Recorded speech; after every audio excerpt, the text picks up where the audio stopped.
Hello, my name is Mr. Mayowa. Welcome to yet another exciting English class. In today's class, we will be looking at preparation for the National Common Entrance Examination, which is fast approaching. I promise that this is going to be an exciting class. It's not just going to be an exciting class, it will be a helpful one because it will help you ace the exam, the English aspect of it. So if you're ready, join me in the class. All right, we are going to start with the comprehension passage. The instruction says, read the passages below carefully and answer the questions that follow by choosing the most appropriate of the options lettered A to E. This comprehension passage takes care of questions 1 to 10. It's always very good to read the instruction before you take any task because it guides you and lays the foundation for success. Then it's also helpful, especially for comprehension passage, if you can read the question before you take or read the passage. It stimulates your mind and makes it a lot easier for you to identify the answers in the passage. But for this task, we're not going to read the questions before we read the passage. Probably in the next class we'll do that. All right, so let's go on. Long time ago, babies began to talk immediately they were born. They could tell their mother when they were sick, thirsty, or hungry and needed some food. One day, a woman left her newborn baby in the room and rushed to fetch water from a nearby stream. A woman nearly married entered the room to fetch fire for her evening meal. Unknown to her that the baby was watching, she quickly took some of the meat that was kept across the earth. When the mother of the baby returned, it disclosed to her that the woman had taken some of the meat.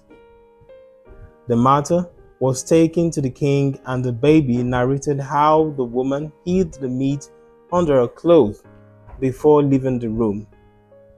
The new wife and her husband bowed their heads in shame. The king himself was embarrassed by the incident. News of the incident spread all over the kingdom, and people mocked the woman anytime they saw her passing. This cannot be allowed to continue, cried the king. Babies must be stopped from embarrassing adults with their talks. He ordered that a lump of flesh be forced down the throats of newborn babies to prevent them from talking until they are old enough to differentiate between right and wrong. That's the passage. Hope you understood the reading. Now we are going to proceed to the question part.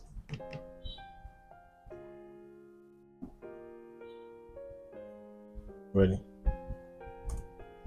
To the questions now. Question 1 says, according to the passage, babies. So we have to complete the sentence. Option A says, cried for their needs, talked before they were born, talked but no longer do now, talked only when they had problems, talked only when they saw evil. What do you think the answer is? Of course, we didn't hear about crying for their needs. We didn't hear about talking only when they saw evil. That wasn't mentioned. So you can eliminate the wrong options. It makes it a lot easier for you to pick the right answer. So eliminate the wrong options first, then you narrow it down to probably the one correct answer and one wrong answer. Or wrong option, of course, can be a wrong answer, wrong option. So talked only when they had problems. talked but no longer do now. I think we can verify C, because baby talked, but after a while, because of the incident that happened, the king ordered that babies should not talk again, and something was done about it. So that makes option C the right answer. Hope you agree with me on that. We go to question 2. The new wife entered the room to check if the baby was awake. Of course, that was not why she went into the room according to the passage. B says cook her meal. That wasn't why she went into the room. Option C says fetch fire for a meal. Okay, that sounds like an option, right? So let's leave it. Steal the meat. Is that why she went into the room? Okay, let's leave that too. Watch over the baby. Of course, that's completely wrong. So we have option C and D. It could be either of the two. So let's confirm from the passage. It says, a woman nearly married, that's line 2, entered the room to fetch fire for our evening meal. So the clear answer is option what? Option C. So we make progress to question 3. Okay. Question 3. Pardon the blurriness in the typing, but I'll read it to make it a lot easier for us to relate with. The woman knew her meat was stolen because her neighbor informed her. That's not part of the passage. She hid somewhere in the room. That wasn't part of the information we got. She saw the new wife coming out of her room. That wasn't part of it too. The baby informed her. Of course, that is the answer because we can prove that from the passage. So the answer is option D for number 3. The most suitable title for this passage could be Babies and Their Mothers. Babies and Their Mothers. Okay, it doesn't seem like an appropriate title for me. Let's look at B, The Embarrassed Woman. The Final Judgment, that's option C. Option D, The Stolen Meat. Then option E, Why Babies Don't Talk. What do you think? Your guess is as good as mine. I think the answer should be E, because when you talk about title, it encompasses the entire idea in the piece. So what is the essence of the whole story? From the beginning to the end, it simply informs us why babies don't talk anymore. Starting from what happened, and the arrangement was chronological, how it happened, and where we are right now. So we go to question 5. The question says, the king reasoned that if babies were allowed to continue talking, they could A, be too wise for their age. We can't prove that. Disgrace adults with their talks. That sounds very much like the answer option B, but let's look at other options. Always good to exhaust the options before you pick an answer. Option C says disrespect adults. Option D, disturb their mothers. Option E, take over his kingdom. Okay, having examined all the options, the most appropriate option seems to be option B, disgrace adults with their talks. Alright, so we go to lexics section B, which is lexics and structure. The instruction says, choose from the options lettered A to E the one that is nearest in meaning to the word in italics. So this is synonym. Now, one thing I've discovered is At times when you want to take this task, probably by default it's human error. Most times you just discover that although we are supposed to pick synonyms, you're picking antonyms. It has happened to me several times before I started doing something. And what was it? Once I read the instruction, I will mark nearest in meaning or write synonym. By that, it sticks in my mind that I'm working with synonym, I'm picking synonyms. So I don't go off plan. So question 6 says, another word that can replace puzzle as, please. Question 11, that's where we're supposed to start from.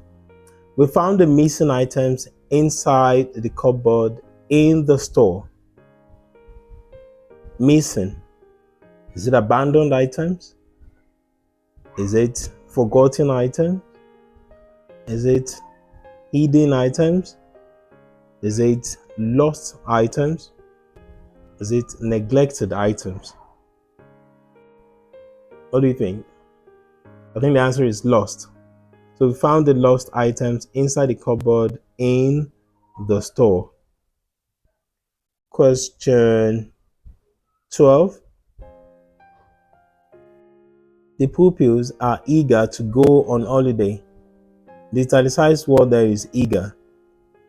Option A says afraid, B, desperate, C, keen, D, prepared, E, reluctant. The answer should be keen. When you're keen on something, you want it so badly. So eager has the same meaning, especially in this context. And that authenticates C as the correct answer. Question 13 says, the enemies invaded the village. The italicized word there is invaded. Now let's go talk about using context clues here. There are times when, especially when it comes to vocabulary, synonyms and antonyms, you can't know all the vocabularies in English language. That's just the truth about it. But when you're dealing with tasks like this, using context clues can help a lot. For example, in this question 13, you have the enemies invaded the village. So even if you didn't know the meaning of invaded, but you have the enemies, then you have the village. So you can put the dots together, you can connect the dots. What will an enemy go to a village to do? So invade or invaded will most likely mean what? Attack. So using context clue, it can help you. So let's get the options. Attacked, conquered, encamped, searched, visited. The answer is attacked. The enemies attacked the village. Hope that helps. Question 14. The eyewitness gave a vivid account of the fatal accident. Now, eyewitness, like we discussed in question 13, talking about context clues, eyewitness is someone who was there at the time of incident of the fatal accident, gave a vivid account. So you can begin to put the dots together. What could vivid probably mean? Let's look at the options. A says brief, short. B says brilliant. C says detailed. D, horrible. E, vague. The answer to this question is C, detailed. We go to question 15. Question 15 says, I shall certainly pass my examinations if I study very hard. The italicized word is certainly. What about the options? Option A says definitely. I shall definitely pass my examinations if I study very hard. Option B says doubtfully. C says frankly. D, honestly. E, truthfully? What do you think? Certain. Are you sure? Are you certain? Are you definite? So the answer is definite. A. I shall definitely pass my examinations if I study very hard. Okay, we're done with that. We make progress to questions 16 to 20. The instruction says, choose from the options lettered A. Okay, so we'll go to the next questions. Question 16 to 20. The option says, choose from the options lettered A to E, the one that is most nearly opposite in meaning to the word in italics. Now, this is antonyms. All right, so let's get to it.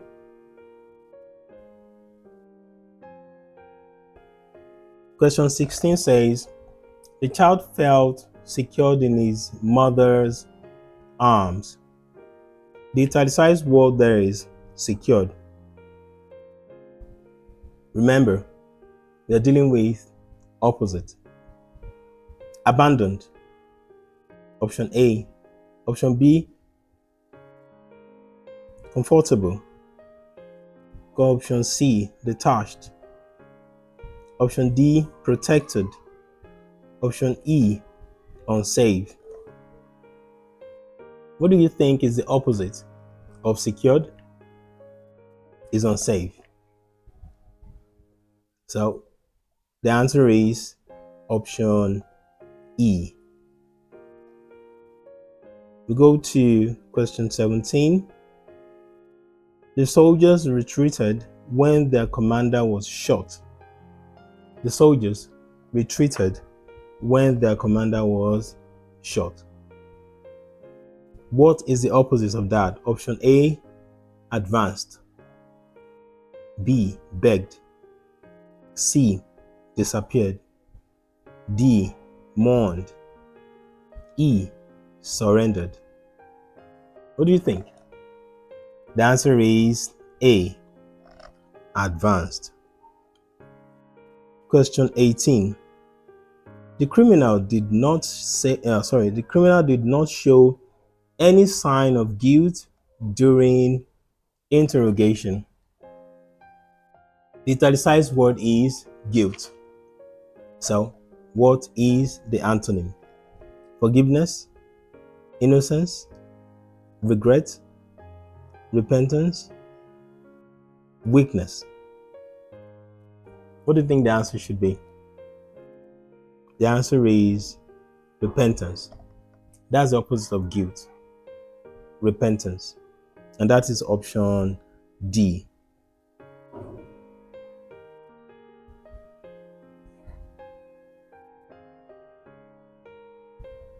So the criminal did not show any sign of repentance during interrogation.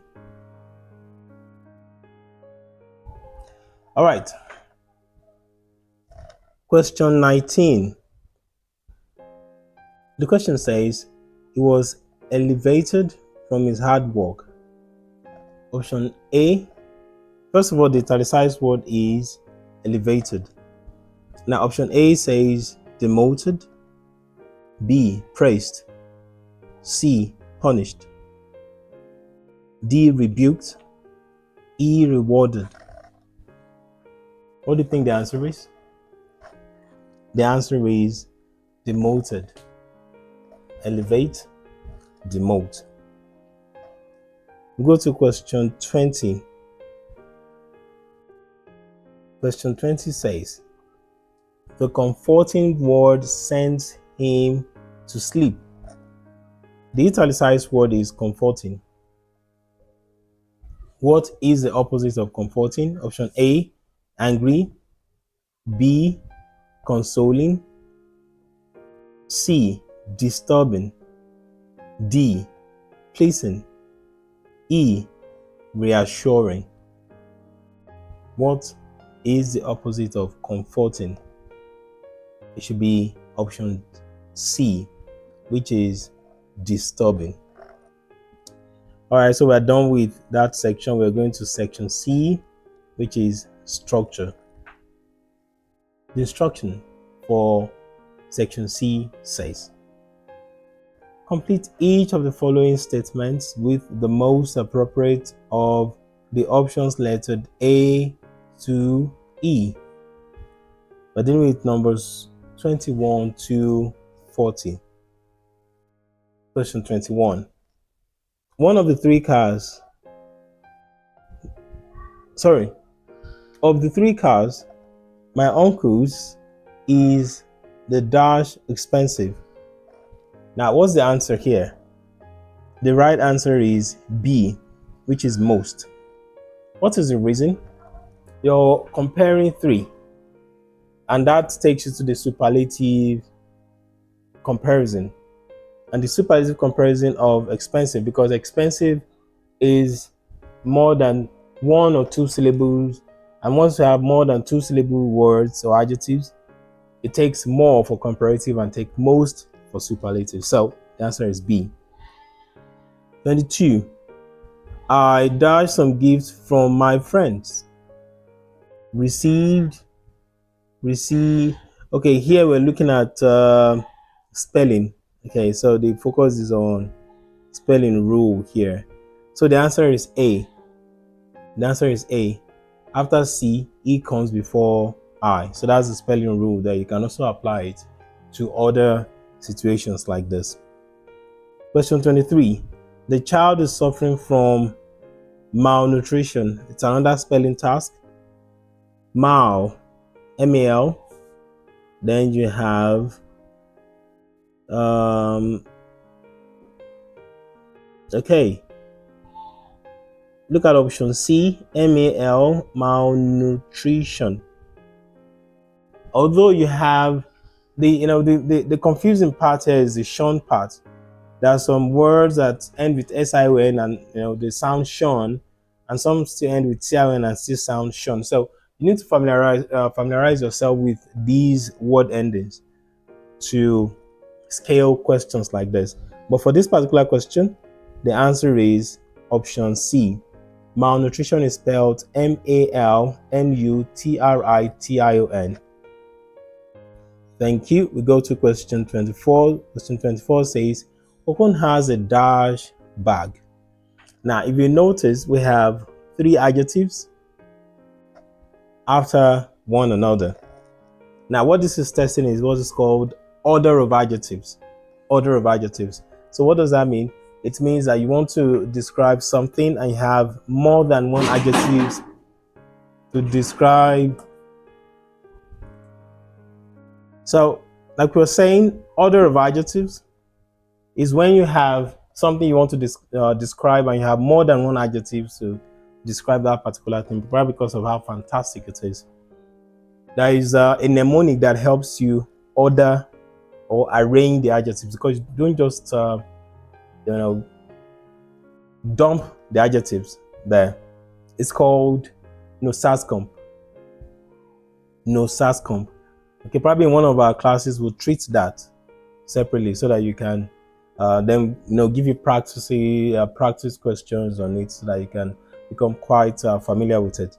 Now, that Nosascomp is a mnemonic that helps you understand how to arrange the adjectives. N stands for number, O stands for opinion, S stands for size, A stands for age, S, the second S, stands for shape, C stands for color, O stands for origin, M stands for material, then P for purpose. So that's Nosascomp. So if you look at that, there are three adjectives here. Beautiful. The first order is number. So we don't have number here. But the second one is opinion. Remember, it's no. So the second is opinion. Do we have opinion here? What's your opinion of this bag? Your opinion is that it is beautiful. So that automatically eliminates option C, D, and E. So we're between A and B. Beautiful is our opinion of the bag. Okay, what's next? No. That's opinion. S, shape. Do you have shape? No. Do we have, no, sorry, the next one is size. Do we have size? After beautiful in A and B, for A we have leather, which is material, but for B we have small, which is the size. So that automatically makes option B the right answer. So like I said, watch out for a class on order of adjectives so that you can familiarize yourself with that concept. We go to question 25. Question 25 says, mother was cooking lunch when I dash back home. Mother was cooking lunch when I came back home. That is option A. This is testing verb tense. We go to the next question, which is question 26. Question 26 says, I was advised to look dash the word in the dictionary. Okay, this is an example of colloquials. Now, when you talk about colloquials, what does it mean? It means there are some words in English that you use together. They're used together. They're like a team. What people generally call 5 and 6. So if you use this, you must use this. Some of the colloquials in English are too tired to, 2 and 2. That's TOO and 2. So you can say, I'm too tired to sing. Then so and that. I'm so tired that I can't. So in this case, what do? You look up a word in a dictionary. That's the expression. That's how you use it. You don't say you look at a word in a dictionary. Okay, that sounds very acceptable. Most people will probably jump at option A, but it's the wrong one. I guess that's why they kept it in the first option, to mislead a lot. But if you look up an expression in a dictionary, if you're not familiar with that, the meaning of the expression. So the answer is E. Question 27. Miss Gloria, together with her cousin, dash visiting the United States of America next year.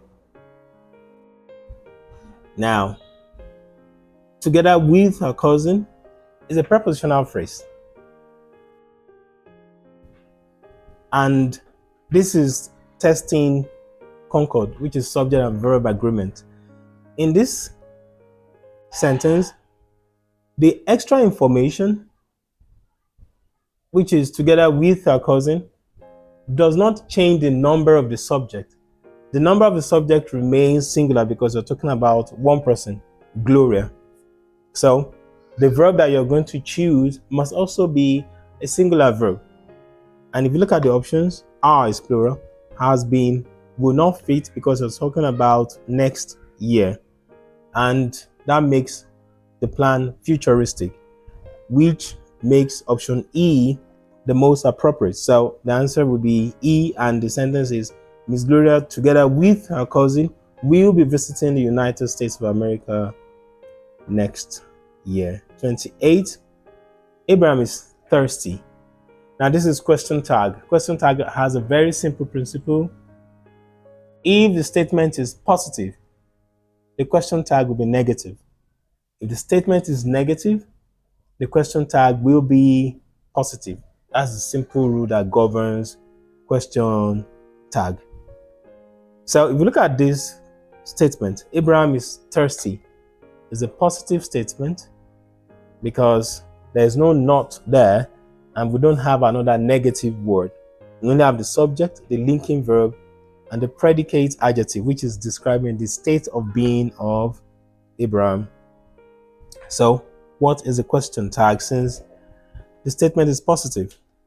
Abraham is thirsty. Isn't he? The isn't there is a negative word. The not is a negative word. So the answer to that question is C. Question 29. The most appropriate prefix for the word faithful is, of course, E is the answer on faithful. We go to question 30. Question 30 says, she dashed to school every day. Now this is testing verb tense. The simple present is used for continuous action. When I say continuous action, I do not mean ongoing action. It means action that happens on a continuous basis. That's why I use a simple present for, like, I trek to school every day. I eat because I do it every time. So this is an example of that. And the option that fits this sentence perfectly is option E. She treks to school every day. It's a regular thing for her. 31. The teacher asked that shoes were left outside. Now you need a possessive here, and the answer is E. The teacher asked whose shoes were left outside. Question 32. The hunters warned the villagers to beware dash dangerous animals. They have to beware of dangerous animals. So the answer is D, to beware of dangerous animals. Question 33. Father hurt dash when he fell down. Okay, this is reflexive pronouns. So father, what should be the most fitting reflexive pronoun for father there? It should be himself. So father hurt himself when he fell down. The answer is option A. Question 34. Tayo and Tom dash in the same class. This is, to an extent, subject and verb agreement. Tayo and Tom, the subject is Tayo and Tom, and it's plural subject, so you're required to use a plural verb in this sentence. Tayo and Tom are in the same class. So that makes option A the correct option. We go to question 35. Question 35 says, she's beautiful dash arrogant. Okay, now this is the use of conjunction. She's beautiful. That's a good thing. That's a sweet thing. Arrogance is it's not a sweet thing. Arrogance is a negative trait. So we have two contrasting ideas here. And what conjunction do you use to show contrast? You use but to show contrast. So you say she's beautiful but arrogant, because the arrogance will not complement her beauty. So the answer is C. Question 36. It is often said that if wishes were what? This is like an idiom. If wishes were horses, beggars would ride. So it's a long-standing saying in English language. It simply helps us understand how easy it is to make or wish for something. So don't just wish, go beyond wishing. Put actions behind your wish, and that's when your wish will come true. So that's what it's simply saying. Question 37.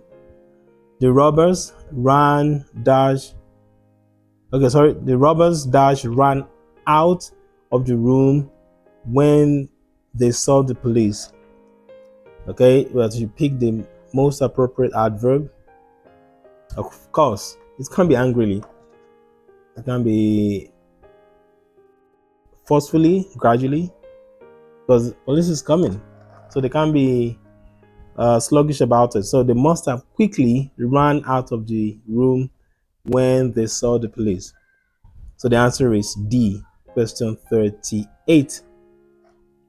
Question 38 says the statement, you must finish your homework, the teacher said, rewritten in the reported speech form becomes, the teacher said that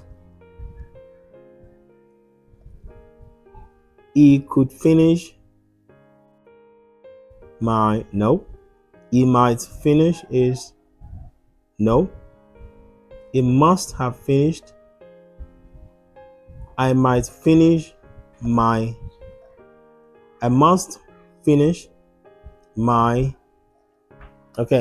homework. So the teacher said that I must finish my homework.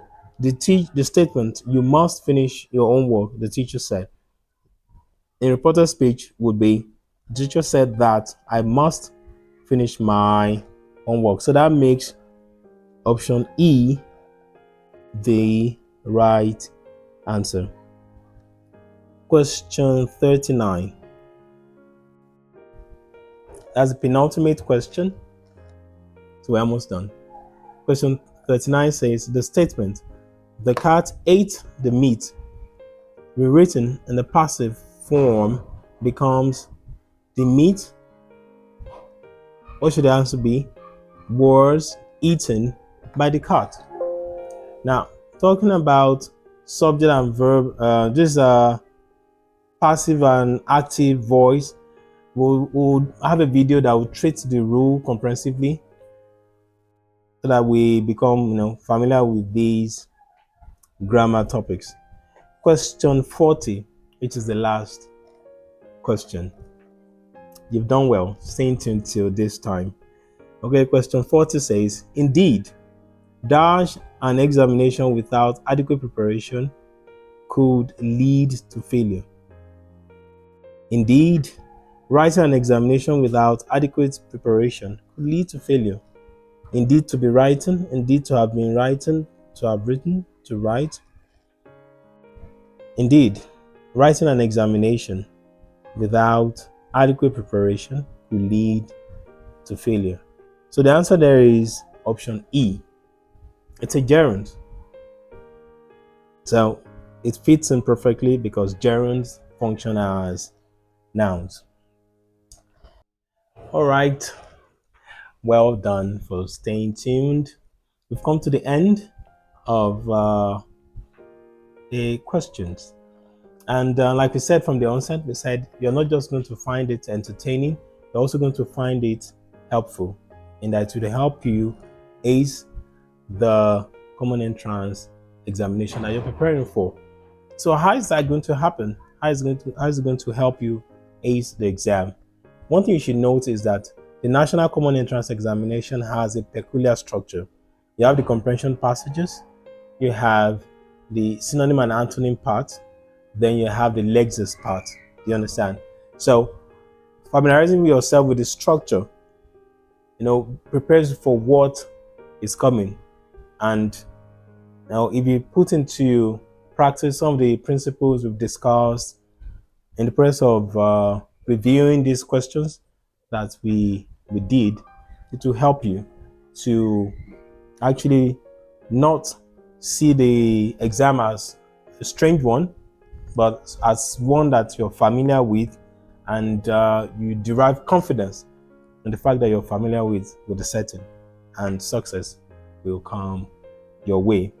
And like I said, there'll be specific videos on certain topics and principles and laws in English language that if you want to expand your knowledge, you can view these videos and become a real grammarian.